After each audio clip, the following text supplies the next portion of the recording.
家好，我是 Puzzle Man， 我是一个 Beat Maker。Puzzle Man。那我最擅长的是 Finger Drumming， 就是用手指打鼓。发声数，然后他们要 choke 起来。有一个音乐家，他就说音乐是在音符与音符之间。然后我后来就理解这句话，就是每一个音符到每一个音符的长度会建构出音乐这样子。那我想这个就是 groove， 就是律动。每一个音到每一个音，有的音比较短，有的音比较长，它就会变成节奏这样子。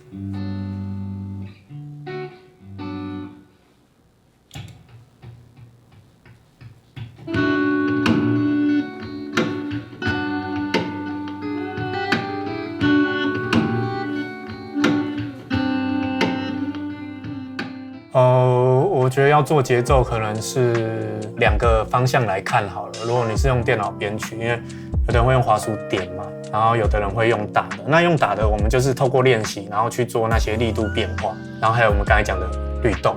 它不是像机器人一样，就是每一个点都很固定，它会有一点 human 的感觉，这样子，它会有点呼吸的感觉。我觉得这样是一个好的节奏。如果你是用电脑去编的话，就会分成说，有的东西要很稳定，有的东西要不太稳定。假设像小鼓好了，小鼓可能都要是在稳定的点上，那其他东西动的时候，你才会发现那个律动。如果全部的东西都不稳定的话，就会很不稳定，这样就比较节奏。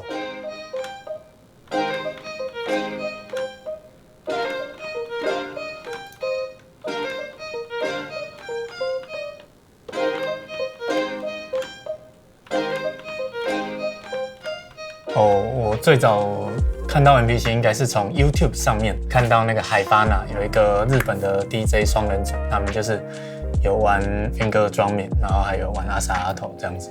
我那时候觉得哇，这个是一个新的世界这样。最早是买那个 Korg 有一个叫 Nano Pad 1代，那时候买了一个2手，结果坏掉，我拿去退给他。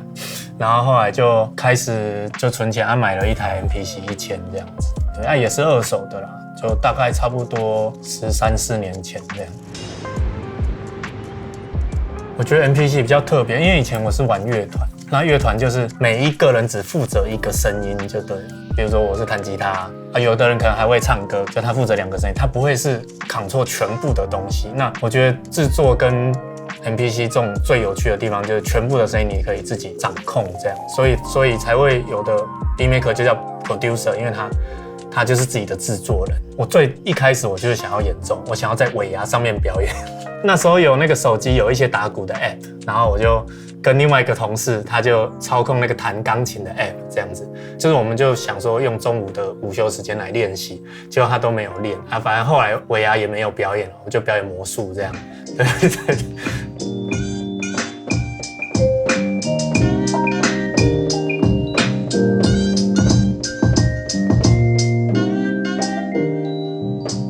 我觉得取样机就是做 beats， 就是我们讲的比较 urban， 像 hip hop、像 drum and bass 什么的会比较方便。如果是只有 sampler， 就是我们讲取样机的话，你是没有乐器可以用的。像最早你像一个 bass 好了，你就是录一个 bass 的1颗音进来，然后分成16个半音这样。如果你要做一些什么弦乐或是什么像现代编曲这样的东西，它的局限会比较大。可是他要做 beats 会很方便，你要 chopping， 然后你要录那些 sequence， 然后你要做一些段落，他的给你的工具就都是真的你所需要的这样。这个是坂本龙一。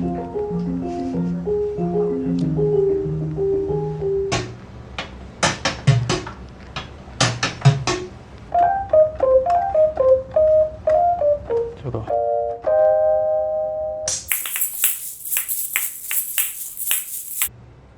这台还是蛮漂亮的。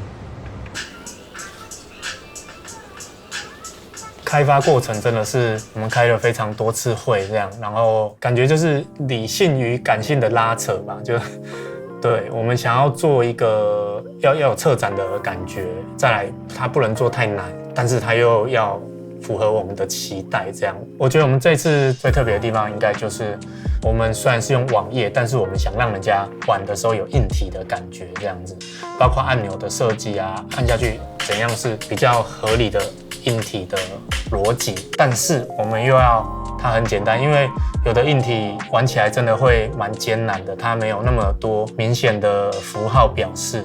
入门版我觉得一开始看到应该最有趣的就是它可以开始，你可以去按那些 pad， 它就会有不一样的声音，你可以演奏它。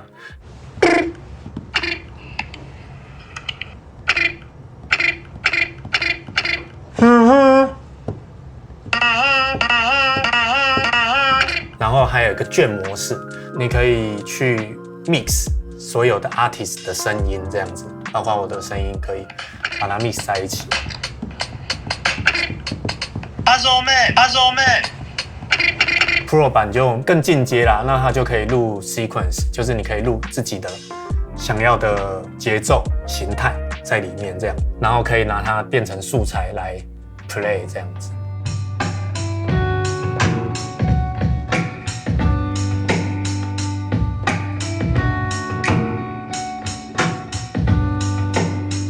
这次鼓机的设计，我觉得有点蛮特别，是大鼓、小鼓、嗨嗨，这个是正常。然后有一些有 percussion， 所以你可以打大鼓、小鼓跟 percussion 一起。然后，但是我有设计一组，上面是有像钢琴的，有音符的。那个它有4个音符，那4个音符是那一个 beat 的和弦的一些内音。MPC 4000的说明书最后一页就说，请把它当成乐器来使用。所以我就有设计4个声音，不管你们怎么按，都会在那个和弦内音里面。但是你们可以依照节奏跟它排列组合，设计出自己的旋律这样。然后再来就是我们还有4个那个可以取样，你们可以试试看录自己的名字，应该会蛮有趣的。像我可能会录一些日常的声音啊，用钥匙啊，或是什么弹手指啊。我觉得不要录太长，就是短短的，这样你可以透过手指的操控去让它变成一个新的东西。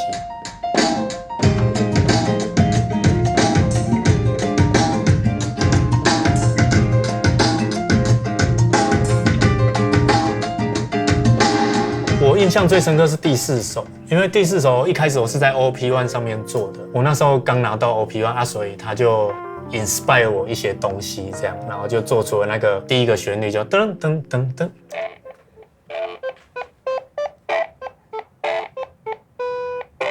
就是这个音色，然后我就叠了其他东西。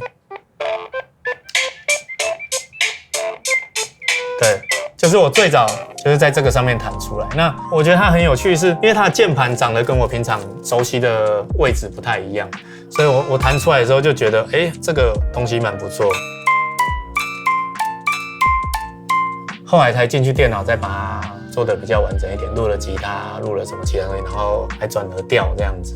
有一首蛮特别，但我忘记是第几首，我用了一个 brass 的 sample 啊，这个手法是90那种 hip hop 很常用的，也是像我刚才说，他把那个一个叭的声音放在这个里面，然后他一样做了16个力度，所以它有大小声，从小声叭叭叭叭，小变大，或是大变小。这里我们就是要做这个16 velocity。这样子变得很像一个 delay 的声音 ，delay 就是一个延迟，它一直重复同一个声音，但是它越来越小声，这样你可以控制你的 tempo。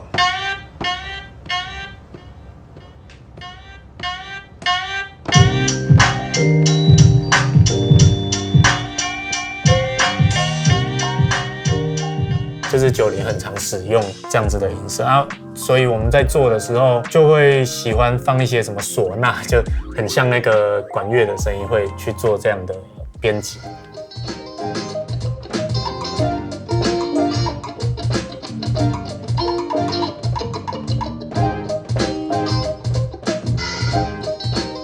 我之前有发一张专辑叫《上山采样》，我是去阳明山录了很多不同的声音，有猫头鹰的声音，有竹鸡，有小油坑泡泡，然后一些青蛙的叫声。我用这些声音去把它做成一张音乐。这一次的 project， 我觉得大家可以一样去尝试看看。我之前教过很多学生，包括北流的银发族，60岁以上的长辈，还有国小教了一些小学生。